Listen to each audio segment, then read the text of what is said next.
एका बाउलमध्ये 1 वाटी साखर घ्यायचं आहे, अर्धी वाटी पाणी टाकून सर्व मिक्स करून साईडला ठेवूया।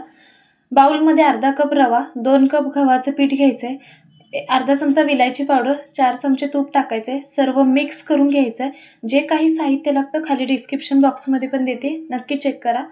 तयार केलेलं पाणी थोडं थोडं ॲड करून घट्ट असं पीठ मळून घ्यायचं आहे। त्याच्यानंतर होता होईल तेवढं एकदम पातळ असं लाटून घ्यायचं आहे। साईडच्या कडा काढून घ्यायच्यात। याचा फुल व्हिडिओ पण तुम्हाला माझ्या चॅनलवरती रिलेटेड व्हिडिओशी मिळून जाईल। कडा काढून घ्यायच्यात, त्याच्यानंतर चौकोन आकार द्यायचा आहे, मधून पण एक अशा प्रकारे चीर पाडून घ्यायचे, हव्या त्या आकारमध्ये डिझाईन करून घ्यायची आणि अशा प्रकारे सर्व आपण बिस्किट तयार करून घेणार आहोत। तेल नॉर्मली गरम करायचं आहे, जास्त कडक करायचं नाही आहे।